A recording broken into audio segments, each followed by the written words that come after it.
जो टॉपिक है वो क्या है हमारे पास, हमें चैप्टर फर्स्ट केमिस्ट्री का वो हमारे पास क्या है, chemical reactions and equations. Chemistry का first chapter chemical reactions and equations. इसमें हमें कौन कौन से टॉपिक कवर करने हैं। फर्स्ट टॉपिक है हमारे पास केमिकल रिएक्शंस, केमिकल इक्वेशंस, फिर टाइप्स आएंगे केमिकल रिएक्शन कितने टाइप्स की होती हैं, उसके टाइप्स हैं। अब हम फर्स्ट में बस वैसे रफली आइडिया ले लेते हैं कि केमिकल रिएक्शंस क्या होती है। केमिकल रिएक्शंस क्या होती हैं, प्रोसेस होती है इन विच हमारे पास क्या होता है केमिकल रिएक्शंस में कि कोई दो या दो से ज़्यादा केमिकल्स आपस में रिएक्ट करेंगे और एक न्यू सब्सटेंस की फॉर्मेशन करेंगे, और जो न्यू सब्सटेंस फॉर्म होगा उसकी प्रॉपर्टी भी क्या होगी, डिफरेंट होगी। जैसे हमने क्या ले लिया, इसके एग्जांपल में हम लेते हैं मैग्नीशियम को जब हम बर्न करते हैं ऑक्सीजन के पेजेंस में, यहाँ पे हीट देंगे तो क्या फॉर्म करते हैं हमारे पास मैग्नीशियम ऑक्साइड। अब जो हमने मैग्नीशियम लिया, ये मैग्नीशियम की क्या होती है, रिबन होती है। और मैग्नीशियम क्या है हमारे पास मेटल, मैग्नीशियम क्या होता है हमारे पास मेटल। ऑक्सीजन क्या होता है हमारे पास O2 की प्रेजेंस में जब उसको बर्न करेंगे तो क्या करेगा मैग्नीशियम ऑक्साइड क्या हो जाता है हमारे पास पाउडर की फॉर्म में कन्वर्ट हो जाता है। तो केमिकल रिएक्शंस क्या होती है हमारे पास, केमिकल रिएक्शंस में क्या होते हैं, are the process in which atom elements or compound react with other substances and give a new product which property is entirely different from this। इनकी प्रॉपर्टीज क्या होगी, ये जो हमारे पास कंपाउंड फॉर्म हो गया इसकी प्रॉपर्टी इसकी बिल्कुल डिफरेंट होगी, ठीक है। उसके बाद हम पढ़ते हैं केमिकल इक्वेशंस क्या होती है। केमिकल इक्वेशंस में क्या होती है कि केमिस्ट्री में जैसे हमने ये एग्जांपल लेके चलो, मैग्नीशियम को क्या लिखा मैग्नीशियम, तो हम मैग्नीशियम का लिखे, मैग्नीशियम का सिंबल होता है Mg, Mg लिखेंगे। कुछ फॉर्मूले होते हैं जैसे सल्फ्यूरिक एसिड को हम क्या बोलते हैं H2SO4। तो केमिस्ट्री में हम सिंबल और कुछ फॉर्मूलों का यूज करके इक्वेशन बनाते हैं, उन्हें हम क्या बोलते हैं केमिकल इक्वेशन। जैसे इसी को लिखना था हम क्या लिखेंगे, मैग्नीशियम ने ऑक्सीजन के साथ रिएक्ट करा, हीट देने पर क्या बनाया मैग्नीशियम ऑक्साइड, और मैग्नीशियम ऑक्साइड में क्या लिखेंगे हम मैग्नीशियम और MgO, वो हमारे पास क्या होते हैं केमिकल इक्वेशंस, ठीक है। फिर उसके बाद हमारे पास आता है जो थर्ड टॉपिक है टाइप्स ऑफ केमिकल रिएक्शंस। कितने टाइप्स की केमिकल रिएक्शंस होती हैं, तो ये उसके टाइप्स है। First one is combination reaction. Combination से क्या समझते हो कि कोई दो या दो से ज़्यादा चीज़ें क्या करेंगे आपस में कंबाइन करेंगी, और कंबाइन करके क्या करेंगे एक प्रोडक्ट की फॉर्मेशन करेंगे। एग्जाम्पल के तौर पे आप ये ले सकते हो मैग्नीशियम और ऑक्सीजन ने कंबाइन करा और क्या बनाया मैग्नीशियम ऑक्साइड।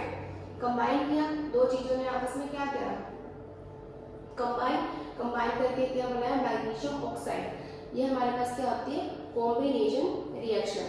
अब हमारे पास आता है डिकम्पोजिशन रिएक्शन। डिकम्पोजिशन रिएक्शन मतलब कोई चीज डिकम्पोज का मतलब होता है ब्रेक होना।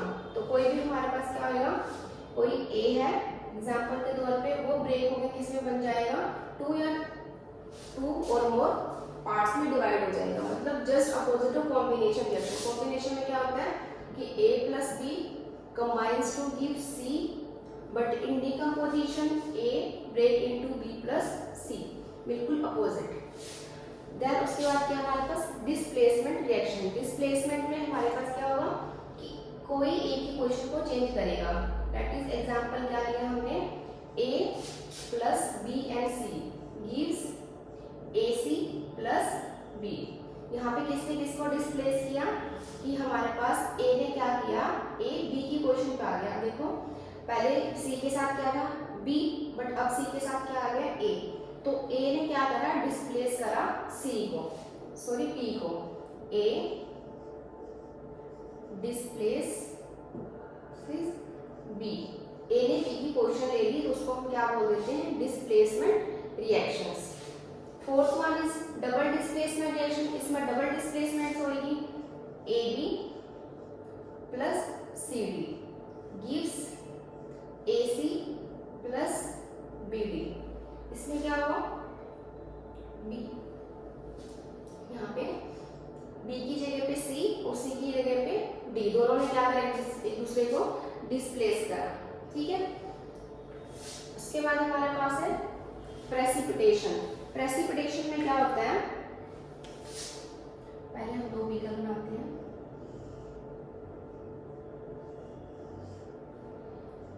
ये है लिक्विड ए और ये है हमारे पास liquid B. Mix liquid A plus B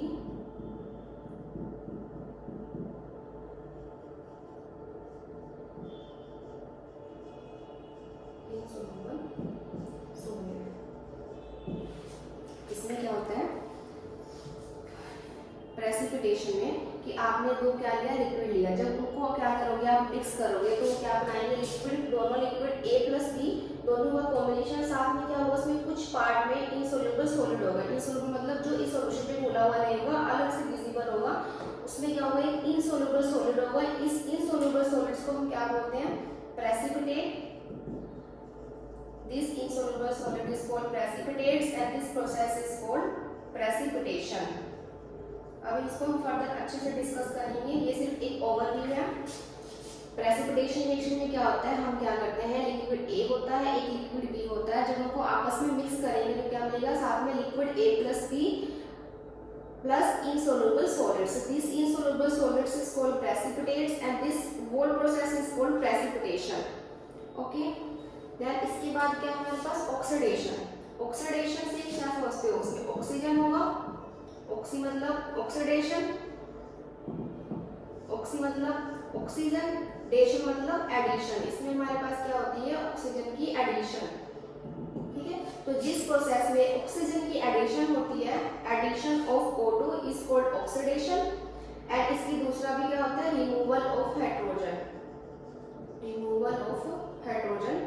oxidation मतलब सिंपल ऑक्सीडेशन, एक ही डेफिनेशन हम कर रहे हैं। ऑक्सीडेशन मतलब ऑक्सी मतलब ऑक्सीजन, डेशन मतलब एडिशन, ऑक्सीजन की एडिशन। तो in this process addition of O2 is called oxidation and removal of hydrogen is also called oxidation. Reduction क्या जस्ट इसकी अपोजिट, रिडक्शन मींस रिड्यूस करना, घटाना, किसको removal of oxygen and addition of H2। just opposite reduction क्या होता है removal of O2 and addition of H2। ये हमारे पास क्या होते हैं रिडक्शन। दोबारा से देख लो केमिकल रिएक्शंस क्या होती हैं। केमिकल रिएक्शन में क्या होती है केमिकल्स आपस में रिएक्ट करके एक न्यू सब्सटेंस की फॉर्मेशन करेंगे, उस न्यू सब्सटेंस की प्रॉपर्टी केमिकल से रिएक्ट कर रिएक्टिव स्पीशीज से बिल्कुल अपोजिट होगी।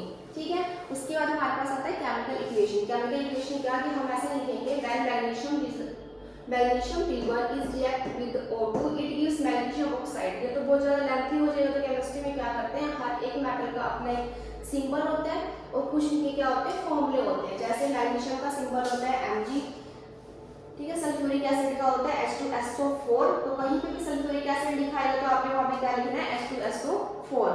तो जब हम उसको क्या करते हैं रिएक्ट कराते हैं उनके सिंबल के रूप में लिखना, वो हमारे पास क्या होता है केमिकल इक्वेशंस। देन उसके बाद आता है टाइप्स ऑफ केमिकल रिएक्शन। कितने टाइप्स के केमिकल रिएक्शंस होते हैं, first one is combination reaction. Combination मतलब क्या होता है दो या दो से ज्यादा चीजें आपस में क्या करेंगी कंबाइन करेंगे और कंबाइन करके क्या करेंगे एक प्रोडक्ट की फॉर्मेशन करेंगे, वो हमारे पास क्या होता है कॉम्बिनेशन रिएक्शन। एग्जांपल के तौर पे सिंपल एग्जांपल है तो A + B गिव्स C। इसमें क्या हुआ हमारे पास दो कंबाइन करके दो स्पीशीज कंबाइन करके उन्होंने क्या दिया एक प्रोडक्ट दिया, उसको हम क्या बोलेंगे combination reaction. Second decomposition reaction. Decomposition reaction मतलब वो क्या होता है डीकंपोज मतलब ब्रेक होना, ब्रेक मतलब जस्ट कॉम्बिनेशन रिएक्शन के अपोजिट। ए क्या हुआ हमने ए कोई स्पीशीज ली, वो क्या हुई ब्रेक होके दो पार्ट्स में डिवाइड हो गया बी एंड सी में, this is called decomposition reaction. Third one is displacement reaction. Displacement reaction means आपने लिया A + BC, तो B की पोजीशन में कौन आ गया, B ने क्या किया ऑक्युपाई कर ली A की पोजीशन, उसको हम क्या बोलते हैं डिस्प्लेस। A ने क्या करा डिस्प्लेस कर दिया B को, तो वो हमारे पास क्या होता है डिस्प्लेसमेंट रिएक्शन। डबल डिस्प्लेसमेंट में क्या यहाँ पे एक स्पीशीज ने पोजीशन को डिस्प्लेस किया था, यहाँ पे दो स्पीशीज एक दूसरे की पोजीशन को क्या करेंगी एक्सचेंज कर लेती हैं आपस में। जैसे यहाँ पे B की जगह B ने किसको करा B एंड C ने क्या करा एक्सचेंज कर लिया ईच अदर को, वो हमारे पास क्या आ जाता है डबल डिस्प्लेसमेंट रिएक्शन। देन उसके बाद क्या होता है हमारे पास प्रेसिपिटेशन। प्रेसिपिटेशन में क्या होता है when we mix two liquids it gives liquids A A and B and some parts of insoluble solids. This insoluble solids is called precipitates and this whole process is called precipitation. Then उसके बाद हमारे पास oxidation. Oxidation मतलब oxy मतलब O2, डेशन मतलब addition. Addition of O2 is called oxidation and second क्या होता है removal of H2 is also called oxidation. फिर then उसके बाद क्या था हमारे पास reduction. Reduction is just opposite of oxidation. मतलब रिड्यूस करना किसी चीज को घटाना हम क्या करेंगे removal of O2 and addition of H2 वो हमारे पास क्या होता है रिडक्शन. एक रह गया हमारे पास न्यूट्रलाइजेशन रिएक्शन. न्यूट्रलाइजेशन रिएक्शन में हमारे पास क्या होता है acid plus base. Acids and base आपस में रिएक्ट करके क्या देते हैं salt plus water. This is called neutralisation reaction. Neutralisation reaction में सिंपल न्यूट्रलाइजेशन रिएक्शन क्या होती है acid plus base reacts to give salts and water. This is called neutralisation reactions. ये हमारे पास जो जो टॉपिक कवर कर रहे हैं उसका एक ओवरव्यू था. अब हम स्टार्टिंग से चैप्टर की स्टार्टिंग करेंगे. चलो जो तो आगे का हमारा क्या टॉपिक है केमिकल रिएक्शंस. अब ये जितने भी टॉपिक्स लिखे हैं कुछ भी आपको लर्न करने की नीड नहीं है. बस अब एग्जाम्पल से समझने की कोशिश करना बहुत इजीली आपको समझ में आएगा. तो फर्स्ट क्या है हमारे पास केमिकल रिएक्शन. केमिकल रिएक्शंस क्या होते हैं. Chemical reactions are the process in which new substances form with new properties. इसमें क्या होता है न्यू सब्सटेंसेस फॉर्म होती हैं उनकी प्रॉपर्टीज भी क्या होती है न्यू होती हैं. एग्जांपल के तौर पे हमने क्या लिया कार्बन प्लस ऑक्सीजन. हमने क्या करा कार्बन क्या होता है हमारे पास सॉलिड फॉर्म में किस फॉर्म में पाया जाता है ये ऑयल की फॉर्म में. कार्बन को जब हमने ऑक्सीजन की प्रेजेंस में हीट किया बर्न करेंगे तो हमारे पास क्या प्रोड्यूस करेगा कार्बन डाइऑक्साइड गैस. तो यहाँ पे क्या था कार्बन किस फॉर्म में था सॉलिड की फॉर्म में. इसकी प्रॉपर्टी अलग होती है और कार्बन डाइऑक्साइड की प्रॉपर्टीज क्या होती हैं अलग होती हैं. ये सॉलिड से किस में कन्वर्ट हो गया गैस में. तो इनकी प्रॉपर्टीज क्या होगी डिफरेंट होगी. तो केमिकल रिएक्शंस में क्या होती है प्रोसेस होती हैं जिन इनमें हमारे पास क्या होता है new substances form with new properties. अब हमारे पास इन दोनों से मिला के कार्बन डाइऑक्साइड गैस फॉर्म हुई और कार्बन डाइऑक्साइड गैस की प्रॉपर्टी क्या होती है डिफरेंट होगी. तो इसकी प्रॉपर्टीज भी क्या होगी हमारे पास न्यू हो गई. दोबारा से देखो क्या होता है हमारे पास केमिकल रिएक्शंस. अगर आपसे कोई पूछ ले व्हाट इज केमिकल रिएक्शंस तो chemical reactions are the process in which new substances form with new properties. इसमें क्या हुआ हमारे पास दो सब्सटेंस ने आपस में रिएक्ट करके क्या किया एक न्यू सब्सटेंस दिया कार्बन डाइऑक्साइड गैस. और कार्बन डाइऑक्साइड गैस की प्रॉपर्टी क्या होगी डिफरेंट होगी from carbon and oxygen. Second क्या है हमारे पास breaking of old chemical bond and formation of new chemical bond. इसमें क्या है देखो पहले क्या होता है कार्बन और ऑक्सीजन ने आपस में मिलकर क्या दिया कार्बन डाइऑक्साइड गैस. तो मींस क्या है इन दोनों के आपस का ब्रेक क्या हुआ बॉन्ड क्या हुआ ब्रेक हुआ और इन दोनों में क्या हुआ बॉन्ड फॉर्म हुआ. ये दोनों मिलके क्या दे रहे हैं ये दे रहे मतलब इनका क्या हुआ जो आपस का केमिकल बॉन्ड था वो ब्रेक हुआ और इनमें क्या हुआ बॉन्ड की फॉर्मेशन हुई. ठीक है जैसे क्लास में 3 स्टूडेंट्स हैं उनको लेते हैं A B C. पहले आप मान लो A एंड B में फ्रेंडशिप थी. फिर उसके बाद क्या हुआ B ने A के साथ फ्रेंडशिप छोड़ के C के साथ कर ली. उसका मतलब क्या है कि जो A और B में जो इनके बीच का जो बॉन्ड था वो क्या हो गया ब्रेक हो गया और उसने किसके साथ बना लिया C के साथ. तो ऐसे ही केमिकल रिएक्शंस में भी होती हैं कि क्या होता है हमारे पास जो पुराने वाली बॉन्ड्स होती हैं ओल्ड केमिकल्स बॉन्ड्स ब्रेक होती हैं और न्यू बॉन्ड की फॉर्मेशन होती है. देन इसके बाद क्या है rearrangements of atoms take place. Rearrangements का मतलब क्या है कि पहले कार्बन और ऑक्सीजन अलग अलग फॉर्म में थे बट दोनों ने क्या करा कंबाइन करा इनकी क्या रीअरेंजमेंट्स हुई. यहाँ पे ये नहीं कार्बन है तो कार्बन की जगह हमने सल्फर या नाइट्रोजन नहीं लगाया. कार्बन की जगह क्या है कार्बन ही है ऑक्सीजन की जगह ऑक्सीजन है. बस इन्होंने क्या किया अपनी पोजीशन को चेंज कर लिया. पहले ये क्या थे अलग फॉर्म में थे अब इन्होंने कंबाइन करके क्या अपने एक गैस बना दिया. तो रीअरेंजमेंट का मतलब ये होता है कि जो एटम्स हमने स्टार्टिंग में लिए एटम्स वही होंगे बस उनकी रीअरेंजमेंट चेंज हो जाएगी. वो अपनी पोजीशन क्या करेंगे चेंज कर लेंगे. ठीक है देन उसके बाद क्या है the substance which takes parts in chemical reactions are called reactants. Reactants क्या होते हैं अब देखो ये क्या कर रहे हैं carbon plus oxygen chemical reaction में पार्टिसिपेट कर रहे हैं तो इसको हम क्या बोलते हैं रिएक्टेंट्स. ये स्पीसीज क्या रिएक्टेंट्स और इनको क्या बोलते हैं रिएक्टिंग स्पीसीज क्योंकि यही रिएक्ट कर रहे हैं केमिकल रिएक्शन में. यही रिएक्ट करके क्या दे रहे हैं हमें न्यू सब्सटेंस दे रहे हैं. तो carbon plus oxygen is called reactants या reacting species gives CO2. या सिंपल याद रख सकते हो कि जो लेफ्ट हैंड साइड पे हमारे पास प्रेजेंट होता है उसको हम क्या बोलते हैं, रिएक्टेंट्स। रिएक्टेंट्स क्या होते हैं, जो भी रिएक्टिंग स्पीसीज केमिकल रिएक्शन में पार्टिसिपेट करते हैं उनको हम क्या बोलते हैं, रिएक्टेंट्स या रिएक्टिंग स्पीसीज। देन उसके बाद क्या है कि जो हमारे पास इनका यूज करके जो हमारे पास न्यू सब्सटेंस फॉर्म हुआ उसको हम क्या बोलते हैं, product. The new substance form as a result of chemical reactions is called product. ये क्या कहलाता है हमारे पास, प्रोडक्ट। एग्जांपल के तौर पे जो लेयर का एग्जांपल क्या है कि हमने मैग्नीशियम की रिबन ली। मैग्नीशियम की रिबन को जब हमने क्या करा, एयर की प्रेजेंस में बर्न किया, बर्न को क्या लिखा यहाँ पे, हीट किया, तो उसने हमें क्या प्रोवाइड किया, मैग्नीशियम ऑक्साइड। ये क्या होगा, एक पाउडर फॉर्म में कन्वर्ट हो जाएगा। ठीक है, क्या हमारे पास जब हमने मैग्नीशियम को बर्न किया, मैग्नीशियम ने बर्न करके क्या दिया, मैग्नीशियम ऑक्साइड। और इसकी क्या हुई, पहले किसमें था ये, सॉलिड स्टेट में, अब किसमें आ गई ये, पाउडर स्टेट में। तो ये इसकी क्या है, एग्जांपल है। आप एग्जांपल के जो भी पॉइंट्स लिखे हो सिंपल ऐसे ही कि फर्स्ट वन क्या था हमारे पास कि new substance is formed with new properties, कि पहले कार्बन एंड ऑक्सीजन इनकी प्रॉपर्टीज अलग होती है। कार्बन कोयल की फॉर्म में पाया जाता है, ऑक्सीजन की प्रॉपर्टी अलग होती है, बट जब इन दोनों ने आपस में कंबाइन किया तो क्या दिया, कार्बन डाइऑक्साइड गैस, इनकी प्रॉपर्टी अलग होती है। ठीक है, तो यही है कि न्यू सब्सटेंस, नया सब्सटेंस फॉर्म हुआ और उसकी प्रॉपर्टीज भी क्या है हमारे पास, न्यू है।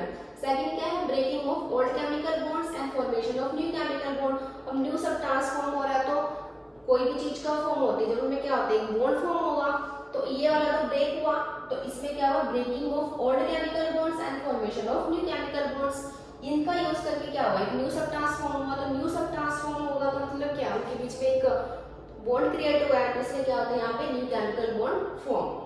देन उसके बाद क्या है, the substance which takes parts in chemical reactions are called reactants। Carbon and oxygen या मैग्नीशियम प्लस ऑक्सीजन ये क्या करें, रिएक्शन में पार्टिसिपेट करें, इनकी वजह से ये आगे फर्दर रिएक्शन प्रोसीड कर रही है, तो इसको हम क्या बोलते हैं, रिएक्टेंट्स या रिएक्टिंग स्पीसीज।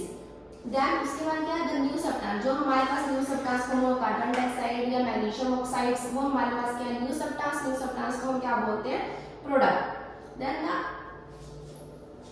ये आपने उसके बाद क्या है, एग्जांपल्स हैं।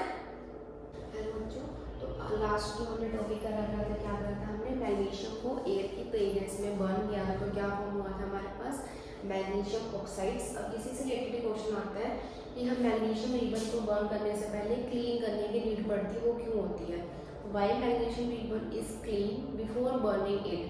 तो क्या होता है, जो मैग्नीशियम की रिबन होती है, जब उसको हम कहीं ना कहीं किसी बीकर में रखी होती है, जब उसको क्या करते हैं, बाहर एनवायरनमेंट में निकालते हैं, तो क्या करती है, वो ऑक्सीजन के साथ रिएक्शन कर लेती है, और ऑक्सीजन के साथ कोई भी चीज रिएक्ट करेगी तो क्या आएगा उसके ऊपर, मॉइस्चर। और किसी चीज के ऊपर अगर मॉइस्चर आ गया तो क्या वो बर्न होएगा, नहीं होएगा।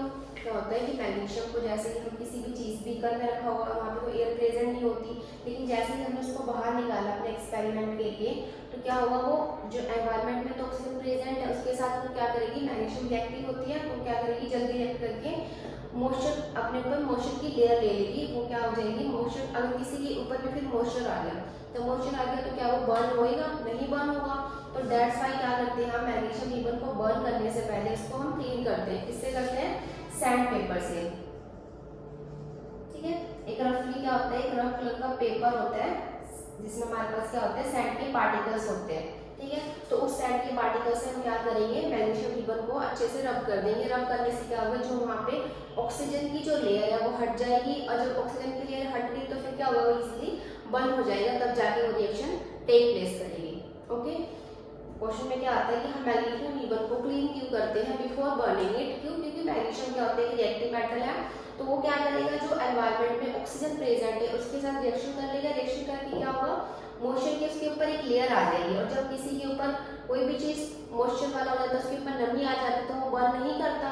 तो इस वजह से क्या करते हैं, हम उसको क्लीन करते हैं सैंड पेपर के साथ। सैंड पेपर क्या करेगा, जो उसके ऊपर नमी वाली लेयर है उसको रिमूव कर देगा, देन वो क्या करेगा, इजिली बर्न हो जाएगा। ठीक है, देन इसके बाद हमने पढ़ा केमिकल रिएक्शन सिर्फ वही नहीं होती जो हम सिर्फ लैब में करते हैं। केमिकल रिएक्शन हम अपने डेली लाइफ में बहुत सारे केमिकल रिएक्शन देखते हैं। फर्स्ट क्या होता है कि आपने क्या देखा, souring of milk. Souring of milk मतलब क्या होता है, दूध क्या हो जाता है गर्मियों के दिनों में खराब हो जाता है, वो भी किसकी वजह से होता है, उसमें क्या होती है रिएक्शन टेक प्लेस करती है, बैक्टीरिया रिएक्ट कर जाते हैं, जिस वजह से क्या होता है वो दूध फट जाता है, उसको क्या कहते हैं, सोरिंग ऑफ मिल्क। फिर फॉर्मेशन ऑफ कर्ड, ये भी क्या हमारे पास डेली लाइफ का एग्जांपल है कि मिल्क किसमें कन्वर्ट हो जाता है, कर्ड में, तो किस वजह से हो रहा है, वहाँ पे क्या हो रही है, केमिकल रिएक्शंस हो रही है, ठीक है। देन इसके बाद जो भी हम फूड खाते हैं, डाइजेशन ऑफ फूड, हमारी बॉडी के अंदर क्या होता है, फूड डाइजेस्ट होता है, वो भी पूरी क्या एक प्रोसेस है, वो भी हमारे पास क्या है, एक केमिकल रिएक्शंस है। ऐसे ही आप क्या कर सकते हो, रेस्पिरेशन प्रोसेस है, रस्टिंग ऑफ आयरन, एसिडिटी, ये सब क्या है हमारे पास केमिकल रिएक्शंस के एग्जांपल है जो हम अपने डेली लाइफ में देखने को मिलती है, ठीक है। ये तो हमारे पास थे कॉमन एग्जांपल्स केमिकल रिएक्शंस के। अब हमें कैसे पता लगा, हमने पढ़ा कि केमिकल रिएक्शंस ये होती हैं, उससे न्यू सब्सटेंस की फॉर्मेशन होती है और उनकी न्यू प्रॉपर्टीज होती हैं। बट अगर हमें देखना हो कि हमें कैसे पता लगा केमिकल रिएक्शन हो रही है कि नहीं हो रही है, उसके लिए क्या होते हैं, कैरेक्टरिस्टिक्स होते हैं, मेन कैरेक्टरिस्टिक्स होते हैं जिससे हम पता लगा सकते हैं कि हाँ यहाँ पे केमिकल रिएक्शन हो रही है कि नहीं हो रही है। तो फर्स्ट क्या होता है हमारे पास, इवोल्यूशन ऑफ गैस, कि वहाँ पे क्या गैस क्या होगी, रिलीज होगी, मतलब इवोल्व होगी, आपको गैस निकलती हुई दिखेगी। सेकंड क्या होता है, फॉर्मेशन ऑफ प्रेसिपिटेट, अभी हमने प्रेसिपिटेट पढ़ा था, प्रेसिपिटेट क्या होता है, चेंज इन कलर, कलर में आपको चेंज देखने को मिलेगा। आपने मानो रिएक्टेंट में कोई कलर है, ठीक है, पर बाद में वो क्या हो गया, कलरलेस हो गया, तो कलर क्या हो गया, वहाँ पे चेंज हो गया कलर में, तो हमारे पास क्या होते हैं केमिकल रिएक्शन की कैरेक्टरिस्टिक। फिर चेंज इन टेम्परेचर, टेम्परेचर में आपको चेंज देखने को मिलेगा। आपने मोस्टली देखा है कि एसिड के साथ कभी भी रिएक्शन कराते हैं तो क्या होता है, जिस भी बीकर में आप परफॉर्म कर रहे हो, लैब में परफॉर्म कर रहे हो, तो क्या होगा, बीकर बिकम्स हॉट, वो क्या हो जाता है हॉट। उसका मतलब क्या है कि टेम्परेचर में क्या आया, चेंज आया। पहले तो नॉर्मल टेम्परेचर था, but after experiment increase in temperature mean change in temperature, कुछ ना कुछ टेम्परेचर में क्या है, चेंज आया। देन उसके बाद क्या है, चेंज इन स्टेट, स्टेट में भी चेंज होता है। अभी आपने पढ़ा था मैग्नीशियम पीपल को जब हम बर्न करते हैं तो किसमें कन्वर्ट हो जाता है, पाउडर फॉर्म में, पहले किसमें था वो, सॉलिड में, सॉलिड से किसमें आ गया, पाउडर फॉर्म में, उसकी स्टेट क्या हो गई, चेंज हो गई, तो हमारे पास क्या होता है, चेंज इन स्टेट। अब हम इसको डिटेल में पढ़ेंगे। फर्स्ट क्या हमारे पास, evolution of gas. Evolution of gas का मतलब क्या है, वहाँ पे गैस आपकी रिलीज होगी, कोई भी आप एक्सपेरिमेंट कर रहे हो तो वहाँ पे क्या होगा, आपको फ्यूम से निकलते हुए दिखाई देंगे। एग्जाम्पल के लिए जब हम जिंक के छोटे छोटे टुकड़े मिलते हैं, ग्रैन्युल्स बोलते हैं, जिंक ग्रैन्युल्स को, ग्रैन्युल्स, जब हम जिंक की ग्रैन्युल्स को डाइल्यूट सल्फ्यूरिक एसिड के साथ रिएक्ट कराते हैं, अभी हम कहते हैं क्या हमारे पास क्या होता है, sulphuric acid, dilute sulphuric acid के साथ रिएक्ट कराएंगे तो वहाँ पे क्या होगा, किसकी फॉर्मेशन होगी, जिंक सल्फेट की, प्लस में हाइड्रोजन गैस। तो ये क्या हो रही है हमारे पास, यहाँ पे गैस इन्वॉल्व हो रही है, तो मीन्स क्या है, ये हमारे पास एक एग्जांपल ऑफ केमिकल रिएक्शंस। क्या हुआ, हमने क्या करा, जिंक की छोटे छोटे मेटल्स की फॉर्म में छोटे छोटे टुकड़े रखे होते हैं लैब में जिंक की, तो जिंक के छोटे छोटे मेटल्स को क्या करते हैं, जब हम किसी एसिड में डिप करते हैं तो क्या हो जाता है, वहाँ पे जिंक सल्फेट की फॉर्मेशन होती है और साथ में क्या होता है हमारे पास हाइड्रोजन गैस इवॉल्व होती है। This is example of chemical reaction. ऐसे ही क्या कर सकते हैं हम, आयरन को, जब आयरन को हम क्या करेंगे, एसिड के साथ रिएक्ट कराएंगे तो क्या बनेगा, ferrous sulphate plus hydrogen gas, वहाँ पे भी क्या होगी, हाइड्रोजन गैस की इवोल्यूशन होगी। जरूरी नहीं है कि हाइड्रोजन गैस इवॉल्व गैस, बहुत कार्बन डाइऑक्साइड गैस भी रिलीज हो सकती है। अभी हमने पढ़ा था कि जब हम कार्बन को बर्न करते हैं ऑक्सीजन की प्रेजेंस में तो हमें क्या देता है, कार्बन डाइऑक्साइड गैस। तो यहाँ पे भी क्या हो रही है, गैस इवॉल्व हो रही है, तो ये भी किससे एग्जांपल हो गया, इवोल्यूशन ऑफ गैस का। सेकंड क्या हमारे पास, फॉर्मेशन ऑफ प्रेसिपिटेट। प्रेसिपिटेट हमने पढ़ा था कि प्रेसिपिटेट क्या होता है, सॉलिड इनसॉल्युबल सब्सटेंस होता है, उसको हम क्या बोलते हैं, प्रेसिपिटेट्स। यहाँ पे क्या लिया हमने, पोटेशियम आयोडाइड, पोटेशियम का सिंपल क्या होता है के, आयोडीन का, आयोडाइड का क्या होता है हमारे पास आई। उसको जब हम लेड नाइट्रेट के साथ कराते हैं तो हमें क्या मिलता है, लेड आयोडाइड प्लस ये क्या हमारे पास पोटेशियम नाइट्रेट। तो यहाँ पे क्या हमारे पास ये पोटेशियम आयोडाइड है, ये भी लिक्विड की फॉर्म में है और ये भी लिक्विड की फॉर्म में है, बट जब हमने इन दोनों को मिक्स किया तो हमें क्या मिला, लेड आयोडाइड। और ये कैसा होता है, येलो कलर की पीपीटी होती है, ठीक है, येलो कलर का इनसॉल्युबल सॉलिड देखने को मिलेगा। बाहर से देखो फॉर्मेशन ऑफ प्रेसिपिटेट में क्या है, ये से एग्जांपल है, आपको एक या दो एग्जांपल बहुत देने के लिए क्या है, इसको ऐसे लिखना, फॉर्मेशन ऑफ प्रेसिपिटेट में क्या लिखोगे, when potassium iodide is mixed with lead nitrate solutions it gives potassium iodide plus potassium, sorry, lead iodide plus potassium nitrate। यहाँ पे क्या होगा हमारे पास जो लेड आयोडाइड है वो क्या रहता है येलो कलर की पीपीटी। तो ये इस एग्जांपल हो गया formation of precipitates and this process is called precipitation. Then इसके बाद क्या हमारे पास चेंज इन कलर। तो चेंज इन कलर भी आता है, जब कोई भी केमिकल रिएक्शन टेक प्लेस करेगी तो वहाँ पे कलर में भी चेंज आपको देखने को मिलेगा। एग्जांपल के तौर पे जब क्या होता है सिट्रिक एसिड, सिट्रिक एसिड कैसे मिलता है, कोई भी एसिड कहाँ से मिलती है, सिट्रिक एसिड कहाँ से मिलेगा आपको, लेमन से। लेमन को क्या करोगे जब आप पोटेशियम परमैंगनेट के साथ ट्रीट करोगे, पोटेशियम परमैंगनेट का कलर कैसा होता है पर्पल कलर का होता है लिक्विड फॉर्म में। तो जब इसके साथ ट्रीट करोगे तो जब आपस में citric acid plus potassium permanganate को मिक्स करोगे तो कैसा हो जाएगा कलरलेस। देखो उसका कलर क्या हो गया पर्पल से किसमें चेंज हो गया कलरलेस, उसका कोई कलर नहीं रहा, तो वो हमारे पास क्या होता है चेंज इन कलर। ठीक है, कहीं पे अगर किसी भी रिएक्शन में चेंज इन कलर देखने को मिलता तो वो क्या है हमारे पास केमिकल रिएक्शन। ठीक है, देन हमारे पास है change in temperature. Change in temperature में दोबारा से एग्जांपल ले सकते हो जिंक वाला, कि जब हमने जिंक को रिएक्ट करवाया सल्फ्यूरिक एसिड के साथ तो वहाँ पे क्या हाइड्रोजन गैस और कहीं पे गैस इवॉल्व होती है तो वहाँ पे टेम्परेचर जरूर चेंज होगा। यहाँ पे क्या हमने एसिड लिया ना, तो एसिड के केस में क्या होता है टेम्परेचर इंक्रीज करेगा। यहाँ पे क्या होगा आपको देखोगे टेम्परेचर में क्या होगी इंक्रीमेंट मिलेगी, जिस भी बीकर में आप परफॉर्म कर रहे हो बीकर क्या हो जाएगा हॉट हो जाएगा। ठीक है, और जरूर नहीं होता, जब हमारे पास क्या होता है हमारे पास हीट रिलीज होती है, इससे दो टर्म्स आते हैं टेम्परेचर वाले से जो मेन है। टेम्परेचर क्या हो सकता है आपका इंक्रीज भी हो सकता है एंड टेम्परेचर क्या हो सकता है डिक्रीज भी हो सकता है।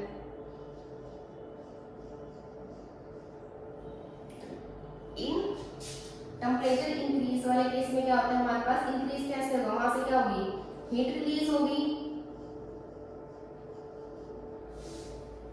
हीट रिलीज, जिसमें हीट रिलीज होती है इस प्रोसेस को क्या बोलते हैं हम एक्सोथर्मिक रिएक्शंस।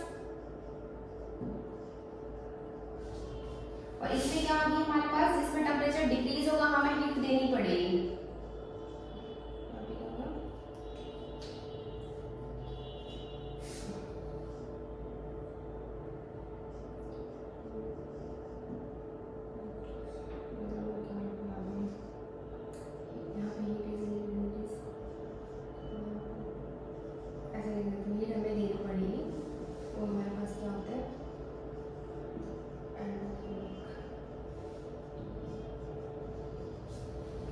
देखो टेम्परेचर केस में दो हमारे पास केस बनते हैं टेम्परेचर के केस में कि जब आप रिएक्शन करोगे तो कई बार हम रिएक्शन करते हैं तो हमारे पास क्या होगा टेम्परेचर इंक्रीज भी कर सकता है एंड टेम्परेचर डिक्रीज भी कर सकता है। जिस केस में हमारे पास टेम्परेचर इंक्रीज करेगा, टेम्परेचर इंक्रीज का मतलब क्या है किसी चीज का टेम्परेचर कब बढ़ेगा जब वो क्या हो जाएगा कोई भी जिस भी चीज में हम कर रहे हैं बीकर या हॉट क्या हो जाएगा हॉट हो जाएगा। हॉट का मतलब क्या है जब वहाँ पे हीट क्या हो रही है बाहर निकल रही है, हीट इज रिलीज, हीट बाहर निकल रही है तो उसको हम क्या बोलते हैं एक्सोथर्मिक रिएक्शंस। दूसरा अगर इसमें टेम्परेचर डिक्रीज कर रहे हैं उसमें क्या होता है हमें हीट देनी पड़ती है। जैसे आप देखो कोई भी रिएक्शंस होती हैं, जैसे आपको फूड ही कुक करने के लिए क्या करना पड़ता है हीट आपको खुद देनी पड़ती है। ठीक है, तो जो हम वो हीट देते हैं वो हमारे पास क्या होती है एंडोथर्मिक रिएक्शंस, और जिसमें हीट खुद ही निकलती है वो हमारे पास क्या होती है एक्सोथर्मिक रिएक्शंस। देन इसके बाद क्या है हमारे पास चेंज इन स्टेट्स। अभी हमने पढ़ा था कि कार्बन किसमें फॉर्म होता है कि स्टेट चेंज हो जाएगी। स्टेट कितनी होती है तीन टाइप्स की स्टेट होती है सॉलिड लिक्विड एंड गैस। तो हमारा सॉलिड से लिक्विड में चेंज हो गया, लिक्विड से गैस में हो गया, सॉलिड से गैस में हो गया, तो यहाँ पे क्या हो रही है स्टेट चेंज हो रही है। तो चेंज इन स्टेट्स भी क्या होता है हमारे पास केमिकल रिएक्शंस। जैसे कार्बन किस फॉर्म में होता है कोयल, और कोयल किस फॉर्म में होता है आपका सॉलिड फॉर्म में। जब उसको हम हीट करेंगे तो किसमें कन्वर्ट हो जाएगा कार्बन डाइऑक्साइड गैस में, तो अब उसकी स्टेट क्या हो गई चेंज हो गई। सॉलिड से किसमें चेंज हो गया वो गैस में, तो चेंज इन स्टेट भी क्या होते हैं हमारे पास केमिकल रिएक्शंस। तो ये मेन कैरेक्टरिस्टिक्स होते हैं केमिकल रिएक्शंस की। फर्स्ट क्या था इवोल्यूशन ऑफ गैस, जिसमें गैस क्या होगी हमारे पास रिलीज होगी, वो हमारे पास क्या होते हैं केमिकल रिएक्शंस होते हैं। सेकंड फॉर्मेशन ऑफ प्रेसिपिटेट, जिसमें हमारे पास प्रेसिपिटेट की फॉर्मेशन हो, वो भी हमारे पास किसके एग्जांपल्स केमिकल रिएक्शंस हैं। Change in colour, this is also chemical reaction. Change in temperature, temperature में दो इंपॉर्टेंट पार्ट होते हैं टेम्परेचर इंक्रीज या डिक्रीज। जब आप रिएक्शन कराओगे तो जरूरी नहीं कि हर बार every time temperature is increase, हर बार टेम्परेचर इंक्रीज करें जरूरी नहीं है, टेम्परेचर क्या कर सकता है डिक्रीज भी कर सकते हैं। तो जिस केस में टेम्परेचर इंक्रीज करता है उसमें क्या होता है मतलब हीट बाहर निकल रही है तो रिलीज हो रही है, दैट्स उसको हम क्या बोलते हैं exothermic reactions. And temperature decrease, अगर किसी केस में टेम्परेचर डिक्रीज कर रहा है तो उसमें क्या होता है हमें हीट देनी पड़ती है, तो वो हमारे पास क्या होता है एंडोथर्मिक रिएक्शन। कुछ रिएक्शंस अपने आप नहीं होती, उनको कराने के लिए क्या करना पड़ता है हमें हीट देनी पड़ती है, हीट प्रोवाइड करनी पड़ती है, वो हमारे पास क्या होते हैं एंडोथर्मिक रिएक्शंस। देन लास्ट क्या था चेंज इन स्टेट, स्टेट में चेंज क्या करता है कार्बन को जब ऑक्सीजन की प्रेजेंस में बर्न करते हो तो क्या बनता है कार्बन डाइऑक्साइड गैस, इसकी स्टेट क्या हुई सॉलिड से किसमें कन्वर्ट हो गया गैस में, कुछ चेंज आ गया इसकी स्टेट में सॉलिड टू गैस, तो ये भी हमारे पास क्या है केमिकल रिएक्शंस।